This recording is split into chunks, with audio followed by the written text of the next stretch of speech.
ഇന്ത്യയുടെ പ്രധാന ശത്രു ചൈനയല്ല. ഇന്ത്യക്ക് ഇപ്പോഴുള്ള പ്രധാന സൈനിക ഭീഷണി അല്ലെങ്കിൽ ത്രെട്ട് ചൈനയിൽ നിന്നും അല്ല. സൈനികമായി ഇന്ത്യക്കെതിരെ യുദ്ധം ചെയ്താൽ ചൈനയ്ക്ക് സുനിശ്ചിതമായ പരാജയം നേരിടേണ്ടി വരും. അതുപോലെ കടുത്തതും വർഷങ്ങൾ നീണ്ടു നിൽക്കുന്നതുമായ ന്യൂക്ലിയർ യുദ്ധത്തിലേക്ക് വരെ നീങ്ങാവുന്നതുമായ ഒരു യുദ്ധ സാഹചര്യം ഇന്ത്യ ചൈന ബന്ധങ്ങൾ ഇന്ന് ഇല്ല എന്നതാണ് സത്യം. എന്ത് വില കൊടുത്തും ഇന്ത്യയെ നശിപ്പിക്കണം എന്ന ചിന്ത ചൈനയ്ക്കും അതുപോലെ ഇന്ത്യക്കും തിരിച്ചില്ല. ഏഷ്യയിലെ കിങ് ഞാനാണ് എന്ന് ചൈനയും ഒന്ന് പോടേ എന്ന് ഇന്ത്യയും പറയുന്നിടത്താണ് ഇന്ത്യയും ചൈനയും തമ്മിലുള്ള തർക്കം. പക്ഷേ പരിപൂർണമായി ചൈനയെയോ അല്ലെങ്കിൽ ഇന്ത്യയോ തകർന്നു പോകുന്നത് ഏഷ്യയുടെ മൊത്തം സ്വാതന്ത്ര്യത്തിന് കോട്ടവും അമേരിക്ക നയിക്കുന്ന വെസ്റ്റേൺ സർവാധിപത്യത്തിന് ഒരു അനുഗ്രഹവുമായിരിക്കും അത്.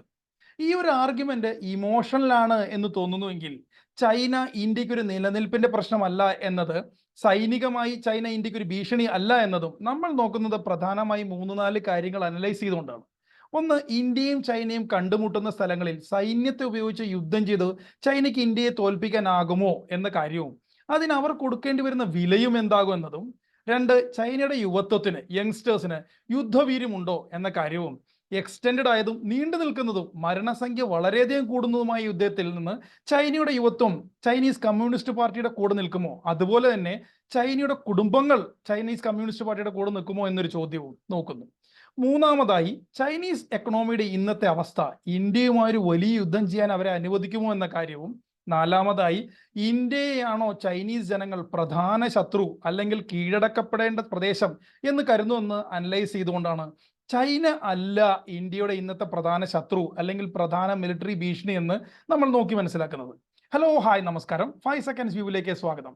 5 സെക്കൻഡ്സ് വ്യൂവിൽ നമ്മൾ ഇന്ന് നോക്കുന്നത് എന്തുകൊണ്ട് ചൈന ഇന്നത്തെ ഇന്ത്യക്ക് ഒരു സൈനിക ഭീഷണി അല്ലാതാവുന്നു, പിന്നെ ആരാണ് ഇന്ത്യയുടെ നിലനിൽപ്പിന് ഭീഷണിയാവുന്ന ശക്തി, അത് എന്തുകൊണ്ടാണ് എന്നീ കാര്യങ്ങളാണ്. ചൈനയ്ക്ക് ഇന്ത്യയെ കൺവെൻഷനായ യുദ്ധം ചെയ്ത് തോൽപ്പിക്കാൻ ഇന്ന് കഴിയില്ല. കാരണം ഒന്ന്, അവരുടെ ലാൻഡ് ഫോഴ്സ് അഥവാ ആർമിയുടെ സ്ട്രാറ്റജിക് ഡിപ്ലോയ്മെന്റ് അഥവാ തന്ത്രപരമായ വിന്യാസങ്ങൾ, അതിൻ്റെ ലക്ഷ്യങ്ങൾ പലതാണ്. അത് ചൈനയുമായി വടംവലിയുള്ള പല രാഷ്ട്രങ്ങൾക്കും അവരുടെ ആഭ്യന്തര കാര്യങ്ങൾക്കും വേണ്ടിയുള്ളതും പൂർണ്ണമായി ഇന്ത്യയെ എതിർക്കാനുള്ളതുമല്ല. അതിൽ നിന്ന് ഇന്ത്യക്ക് നേരെ ഉപയോഗിക്കാൻ കഴിയുന്ന അധിക സൈനിക ശക്തി എത്രയെന്ന് നമുക്ക് മനസ്സിലാക്കാം. Eastern, western, northern, central and southern എന്നീ 5 കമാൻഡുകളിലായി 13 ഗ്രൂപ്പ് ആർമികളിൽ 78 സംയുക്ത ആയുധ ബ്രിഗേഡുകളാണ് ചൈനയ്ക്കുള്ളത്. ഇതിനു പുറമെ വെസ്റ്റേൺ തിയേറ്ററിൽ സിൻജിയാങ്ങിനും ടിബറ്റിനും 2 സൈനിക ജില്ലകളുണ്ട്. അവരുടെ മൊത്തം ആർമിയുടെ ആക്റ്റീവ് ആൻഡ് റിസർവ് സ്ട്രെങ്ത് ഏതാണ്ട് 25 ലക്ഷം വരും. ഇന്ത്യൻ ആർമിയുടെ ആക്റ്റീവ് ആൻഡ് റിസർവ് സ്ട്രെങ്ത് 22 ലക്ഷമാണ്. ഇന്ത്യക്ക് എതിരെയുള്ള ചൈനയുടെ മിലിറ്ററി കമാൻഡ് വെസ്റ്റേൺ കമാൻഡ് ആണ്. അതിന് കീഴിൽ 76, 77 കോറും സിൻജിയാങ്ങിലും ഹൂത്താനിലും 2 ഇൻഫൻട്രി ഡിവിഷനുകളും ടിബറ്റ് മിലിറ്ററി ഡിസ്ട്രിക്റ്റിൽ 3 കമ്പൈൻഡ് ആംസ് ബ്രിഗേഡും ഉണ്ട്. ഇതിൽ സിൻജിയാങ്ങിലെ ഉറുൻചിയിലുള്ള 2 ഡിവിഷൻ ഉയ്ഗൂർ തീവ്രവാദികളെ നേരിടാനുള്ളതാണ്. ബാക്കി ഇന്ത്യയുടെ ലേ ലഡാക്ക് ഭാഗത്തെ അഭിമുഖീകരിക്കുന്ന ഹൂത്താൻ തുടങ്ങി ഇന്ത്യയുടെ അരുണാചൽ പ്രദേശിന് സമീപമുള്ള ചെങ്ഡു കോർ വരെ ഇന്ത്യക്കെതിരെ ഓൾറെഡി വിന്യസിച്ചു കഴിഞ്ഞു. പിന്നെ റിസർവ് ആയിട്ടുള്ളത് ലാങ്ചുവിലുള്ള 76 കോർ മാത്രമാണ്. അവിടെ നിന്ന് എത്രത്തോളം മിലിറ്ററി അവർക്ക് ഇന്ത്യൻ ബോർഡറിലേക്ക് കൊണ്ടുവരാൻ പറ്റും? എത്ര കൊണ്ടുവന്നാലും അതിനെതിരെ ഇന്ത്യ ബാലൻസിംഗ് ആയ സൈനിക വിന്യാസം നടത്തി ന്യൂട്രലൈസ് ചെയ്യും. സദേൺ തിയേറ്റർ കമാൻഡിന്റെ അടിയിലുള്ള 74, 75 കോർ വിയറ്റ്നാം, ഫിലിപ്പൈൻസ് തുടങ്ങിയുള്ള രാജ്യങ്ങൾക്കെതിരെയുള്ളതാണ്. 79-ലെ വിയറ്റ്നാമായിട്ടുള്ള യുദ്ധത്തിൽ ചൈനയ്ക്ക് കനത്ത വലിയ നാശനഷ്ടം ഉണ്ടായതാണ്. ഇന്ത്യയുമായി ബ്രഹ്മോസ് മിസൈൽ ഇടപാടും സൗത്ത് ചൈന സീയിൽ ചൈനയെ വെല്ലുവിളിച്ചുകൊണ്ട് കൃത്രിമമായി സ്പാർട്ട്ലി ഐലൻഡ് ഉണ്ടാക്കുന്ന വിയറ്റ്നാം എന്നും ചൈനയ്ക്ക് ഒരു തലവേദനയാണ്. അതുകൊണ്ട് ഈ 2 കോറും അവിടെ നിന്ന് അനക്കാൻ ചൈനയ്ക്ക് പറ്റില്ല.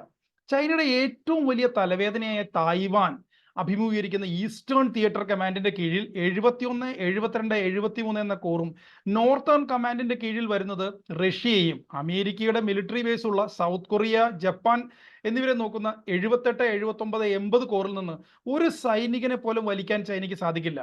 റഷ്യയുമായിട്ട് പോലും യുസൂറി നദിയുടെ ഒരു ദ്വീപിനെ ചൊല്ലി ചൈനയ്ക്ക് തർക്കമുണ്ട്. യുദ്ധവും പണ്ടുണ്ടായിട്ടുണ്ട്. ഈ കമാൻഡുകളിൽ നിന്ന് 1000ഓളം കിലോമീറ്റർ അകലെ ഉള്ളതും 20,000 അടിയോളം ഉയർന്ന ടിബറ്റൻ പ്രദേശത്ത് വിന്യസിക്കാൻ പറ്റുന്ന സൈനിക ക്ഷമത ഈ കോറുകളിൽ ഇല്ല എന്നതാണ് സത്യം.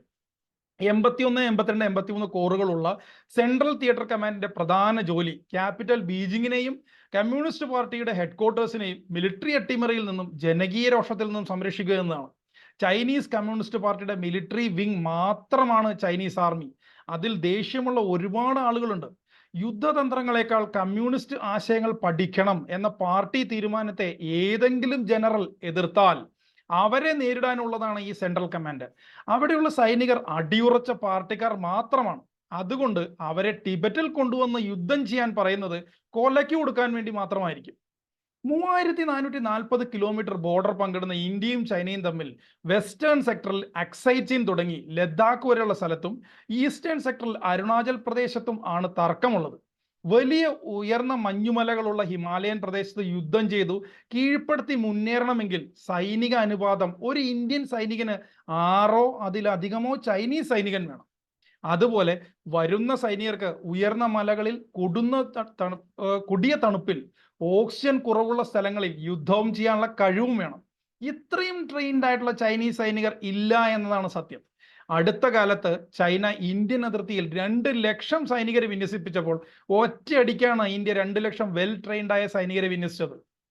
അതുകൂടാതെ പുതിയൊരു മൗണ്ടൻ യുദ്ധ ഗ്രൂപ്പും ഇന്ത്യ അവിടെ വിന്യസിച്ചു. ഇപ്പോൾ ഉത്തർപ്രദേശ് ഭാഗങ്ങളെ നോക്കുവാൻ പുതിയ ഡിവിഷനുകൾ ഇന്ത്യ ഡെവലപ്പ് ചെയ്യുന്നു. ഇന്നത്തെ സൈനിക സ്ഥിതി വെച്ച് ഇന്ത്യക്ക് വേണമെങ്കിൽ ചൈനയെ കയറി അടിക്കാനുള്ള ശക്തിയുണ്ട്. പക്ഷെ പൊളിറ്റിക്കൽ ധൈര്യം വേണം എന്ന് മാത്രം. അതുകൊണ്ട് ഹിമാലയത്തിൽ ഒരു സാഹസത്തിന് ചൈന ഇനി മുതിരില്ല. ചൈനയുടെ വടക്ക് കിഴക്കൻ മൂലയെ ഹെയ് മുതൽ തെക്ക് പടിഞ്ഞാറൻ മൂലയെ ടെങ് ചോങ് വരെ ഒരു നേർരേഖ വരച്ചാൽ രാജ്യത്തെ വലിയതും എന്നാൽ ജനവാസമില്ലാത്തതുമായ പടിഞ്ഞാറും ജനസാന്ദ്രതയുള്ള കിഴക്കുമായി വിഭജിക്കാം. കിഴക്കൻ ഭാഗത്താണ് കോർ ചൈനീസ് ഹാൻ ജനങ്ങൾ ജീവിക്കുന്നത്. പടിഞ്ഞാറ് ചൈനയോട് ഒട്ടും കൂറില്ലാത്ത ടിബറ്റൻ ആൻഡ് സിൻജിയാങ് പ്രദേശ ജനങ്ങളാണുള്ളത്. അതുകൊണ്ടാണ് ചൈനയുടെ വെസ്റ്റേൺ തിയേറ്റർ ഉറച്ചുള്ള എല്ലാ തിയേറ്റർ കമാൻഡുകളുടെയും എയർഫോഴ്സ് സ്ട്രെങ്ത് മുഴുവൻ കിഴക്കൻ പ്രദേശത്ത് കേന്ദ്രീകരിച്ചിരിക്കുന്നത്. ഈ കിഴക്കൻ പ്രദേശത്ത് നിന്ന് ഒരു ഫൈറ്റർ വിമാന ഗ്രൂപ്പ് ഇന്ത്യയെ ലക്ഷ്യമാക്കി വന്നാൽ 1000 കിലോമീറ്ററിന് മുൻപേ അത് ഇന്ത്യൻ റഡാറുകൾ പിടിച്ചെടുത്ത് ബിയോണ്ട് വിഷ്വൽ റേഞ്ച് മിസൈൽ ഉപയോഗിച്ച് ഇന്ത്യൻ എയർഫോഴ്സ് തകർത്ത് കളയും. ഈ മേഖലയിലെ Indian air defence system S-400 തുടങ്ങി പൃഥ്വി എയർ ഡിഫൻസ് തുടങ്ങി ബ്രഹ്മോസ് മിസൈൽ ഷീൽഡ് വരെയുണ്ട്. അത് ഭേദിച്ച് കിടക്കാൻ പ്രയാസമാണ്. ഹിമാലയത്തിന്റെ താഴ്ന്ന പ്രദേശത്തു കൂടി അല്ലാതെ ചൈനീസ് വിമാനങ്ങൾക്ക് ഇന്ത്യയിലേക്ക് കടക്കാൻ പറ്റില്ല. കിഴക്കുള്ള നേഫ പോലുള്ള താഴ്ന്ന പ്രദേശത്തു കൂടെ മാത്രമേ അവർക്ക് ഇന്ത്യയുടെ ഉള്ളിൽ പ്രവേശിക്കാൻ പറ്റൂ. ഹിമാലയത്തിന്റെ ഉയർന്ന പ്രദേശത്തു കൂടി പറന്നാൽ തണുപ്പ് കൊണ്ട് വിമാനങ്ങൾ തകർന്നു പോകും. ഈ എൻട്രി പോയിന്റുകൾ 2 രാഷ്ട്രത്തിനും നന്നായിട്ട് അറിയാം. അതുകൊണ്ട് അവിടെ 2 കൂട്ടരും നന്നായിട്ട് തന്നെയാണ് ഡിഫെൻഡ് ചെയ്യുന്നത്. ചൈനയുടെ ഇന്ത്യൻ അതിർത്തിയോട് ചേർന്ന് കിടക്കുന്ന എയർഫോഴ്സ് ബേസ് മുഴുവൻ ഹൈ ആൾട്ടിറ്റ്യൂഡിൽ ഉയരമുള്ള പ്രദേശത്തുള്ളതാണ്. അവിടെ ഓക്സിജന്റെ അളവ് നന്നേ കുറവാണ്. അതുകൊണ്ട് അവിടെ നിന്ന് ഫുൾ ഇന്ധനം നിറച്ച് ഫുൾ അമ്യൂണിഷൻ മിസൈൽ ബോംബുകൾ എടുത്തുകൊണ്ട് പറന്നുയരാൻ ചൈനീസ് വിമാനങ്ങൾക്ക് പറ്റില്ല.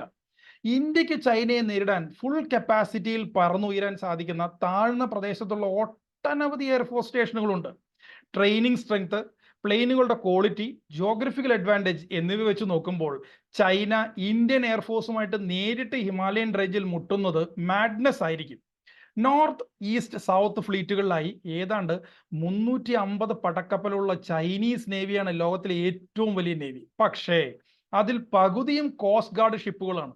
അവയ്ക്കൊന്നും ചൈനയുടെ തീരത്ത് നിന്ന് 1000 കിലോമീറ്ററിന് പുറത്തേക്ക് പോകുവാൻ സാധിക്കില്ല. അതിനു പുറമെ ഇന്ത്യൻ മഹാസമുദ്രത്തിൽ ഇടുങ്ങിയ മലാക്ക സ്ട്രേറ്റ് വഴി ഇന്ത്യൻ പടക്കപ്പലുകളെ ആക്രമിച്ച് തിരിച്ചു പൊടിയും തട്ടി പോകാം എന്നാണ് ചൈനീസ് നേവി പ്ലാൻ ചെയ്യുന്നത് എങ്കിൽ വരുന്നവർ ആത്മഹത്യാ സ്ക്വാഡിൽപ്പെട്ട നേവൽ ഉദ്യോഗസ്ഥന്മാരായിരിക്കണമെന്നേ ഉള്ളൂ. ഇന്ത്യൻ മഹാസമുദ്രത്തിൽ ഇന്ത്യൻ നേവി ഓപ്പറേറ്റ് ചെയ്യുന്നത് ഇന്ത്യൻ തീരത്തോട് ചേർന്നാണ്. ഇന്ത്യയുടെ റഡാർ, സാറ്റലൈറ്റ്, വിമാന ചാരക്കണ്ണുകളെ മറികടന്ന് മലാക്ക സ്ട്രേറ്റ് വഴി ഒരു ഷിപ്പിനും ഇന്ത്യൻ മഹാസമുദ്രത്തിൽ കടക്കാൻ സാധിക്കില്ല. ഇന്ത്യയുമായി ഇന്ത്യൻ മഹാസമുദ്രത്തിൽ നേവൽ യുദ്ധം ചെയ്യുന്ന കാര്യം മറക്കുന്നതാണ് ചൈനയ്ക്ക് നല്ലത്. ഇന്ത്യയെ മുഴുവൻ കവർ ചെയ്യുന്ന മിസൈൽ ഫോഴ്സ് ചൈനയ്ക്കുണ്ട്, സത്യമാണ്. പക്ഷെ ചൈനയെ മുഴുവനായും കവർ ചെയ്യുന്ന മിസൈൽ ഫോഴ്സ് ഇന്ത്യക്കുമുണ്ട്. അവിടെയും നഷ്ടങ്ങൾ സഹിക്കാതെ ഒരു ഈസി വാക്ക് ഓവർ ചൈനയ്ക്ക് ഇന്ത്യയിൽ നിന്ന് കിട്ടില്ല. വർഷങ്ങളായി ചൈന പിന്തുടരുന്ന ഒരു കുട്ടി മാത്രം, 1 ചൈൽഡ് പോളിസി കാരണം ചൈനയുടെ പോപ്പുലേഷൻ വേഗത്തിൽ വയസ്സാവുകയാണ്. ചെറുപ്പക്കാരുടെ സംഖ്യ വളരെ കുറവാണ്. Total fertility rate replacement rate ആയ 2.1 താഴെ 1.16 ആണ്. അതിനർത്ഥം ഒരു അച്ഛനെയും അമ്മയും റീപ്ലേസ് ചെയ്യുന്നത് ഒരു കുട്ടി മാത്രം. ആ കുട്ടിയുടെ ചുമലിൽ കുറഞ്ഞത് 6 തുടങ്ങി 8 പ്രായമായ ആളുകളുടെ ഉത്തരവാദിത്വം ഉണ്ടാകും.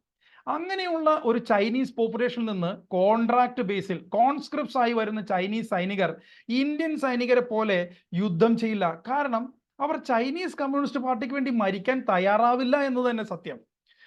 ചൈനയുടെ GDP-യുടെ 3 ഇരട്ടിയോളം വരുന്ന കടം, റീപെയ്മെന്റ് പ്രഷർ, തളരുന്ന ഇക്കണോമിക് വളർച്ച എന്നിവ കാരണം വലുതും നീണ്ടു നിൽക്കുന്നതും, ജയിച്ചാൽ പോലും തായ്വാൻ ജയം പോലെ പസഫിക്കിലേക്ക് ഓപ്പൺ എൻട്രി എന്ന ഒരു വലിയ അഡ്വാൻറ്റേജ് തരുന്നതുമായ ഒരു ജയം ഇന്ത്യയുമായുള്ള യുദ്ധത്തിൽ കിട്ടാത്തതും, ചൈനീസ് ജനതയുടെ മനസ്സിൽ ജപ്പാനോടും തായ്വാനോടും അമേരിക്കയോടുമുള്ള ദേഷ്യം, ഒരു പക്ഷേ റഷ്യയോടുള്ള സംശയം പോലും ഇന്ത്യയോട് ഇല്ല എന്ന കാരണം കൊണ്ട് ചൈന ഇന്ത്യയുമായി ഒരു വലിയ യുദ്ധത്തിന് മുതിരില്ല. അതുവഴി അവർ ഇന്ത്യ എന്ന രാജ്യത്തെ പരിപൂർണമായി അമേരിക്കയുടെ അടിമയാക്കി മാറ്റാൻ ശ്രമിക്കില്ല. സോ ചൈനയല്ല ഇന്ന് നമ്മളുടെ പ്രൈമറി ഭീഷണി അല്ലെങ്കിൽ ശത്രു. പിന്നെ ആരാണ് ഇന്ത്യയുടെ പ്രൈമറി ശത്രു? ആരിൽ നിന്നാണ് ഇന്ത്യക്ക് ഭീഷണി ഉള്ളത്? ഇന്ത്യയെ നശിപ്പിക്കണമെന്ന് മുറജപം നടത്തുന്നത് ആരാണ്? അത് പാകിസ്ഥാൻ ആർമി മാത്രമാണ്. സർവത്ര സൈനിക ശക്തി മുഴുവൻ ഇന്ത്യക്കെതിരെ നിർത്തിയിരിക്കുന്ന, മരിക്കാൻ ഇന്ത്യൻ സൈന്യത്തെ പോലെ തന്നെ മടിയില്ലാത്ത, ഇന്ത്യയെ പോലെ തന്നെ ചെറുപ്പക്കാരുടെ രാജ്യമായ പാകിസ്ഥാനെ സമ്പൂർണമായി ഗ്രഹിച്ചിരിക്കുന്ന വർഗീയ വിഷം നിറഞ്ഞ പാകിസ്ഥാൻ ആർമിയാണ് ഇന്നത്തെ ഇന്ത്യയുടെ ഒരേ ഒരു ശത്രു. കാരണം ലോകം മുഴുവൻ വിഴുങ്ങാൻ നിൽക്കുന്ന അമേരിക്കൻ ഭീമന്റെ മടിയിലിരുന്ന് ഇന്ത്യയെ ഏത് രീതിയിലും സ്വയം നശിച്ചാലും, ന്യൂക്ലിയർ യുദ്ധം വന്നാലും ഇന്ത്യ നശിക്കുമല്ലോ എന്ന ഒറ്റ ചിന്താഗതിയിൽ ഭ്രാന്ത് പിടിച്ച പോലെ ആർക്കു വേണ്ടിയാണെങ്കിലും ഇന്ത്യക്കെതിരെ പുല്ല് തിന്നുകൊണ്ട് പോലും യുദ്ധം ചെയ്യാൻ പാക് ആർമി തയ്യാറാക്കും. അതൊരു വലിയ ഭീഷണി തന്നെയാണ്.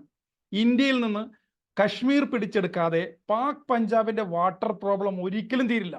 കാരണം പാകിസ്ഥാനിലേക്ക് ഒഴുകുന്ന മേജർ നദികളെല്ലാം ഇന്ത്യയുടെ കശ്മീർ പഞ്ചാബ് പ്രദേശത്തു കൂടെയാണ് കടന്നു പോകുന്നത്. ഇതിൽ ഇന്ത്യ ഡാമുകൾ കെട്ടി ഇതിന്റെ ഒഴുക്ക് തടഞ്ഞാൽ പാക് പഞ്ചാബ് വരണ്ട പ്രദേശമാകും. അതുകൊണ്ട് സമാധാനം പാകിസ്ഥാന്റെയും ഇന്ത്യയുടെ ഇടയിൽ അടുത്തങ്ങും ഉണ്ടാവില്ല. പാക് ആർമിയുടെ ഭാഗത്തു നിന്നുള്ള ഭീഷണി ചെറുതല്ല, തള്ളിക്കളയേണ്ടതും പുച്ഛിച്ചു മാറ്റിയിടേണ്ടതുമല്ല. അതിനെ ഗൗരവത്തോടെ തന്നെ നമ്മൾ കാണണം. Thank you so much. This is 5 seconds view on India's primary threat. Please like, subscribe and share our video. നിങ്ങളുടെ ഓരോ സപ്പോർട്ടും ഞങ്ങൾക്ക് വളരെയധികം ആവശ്യമാണ്. Thank U.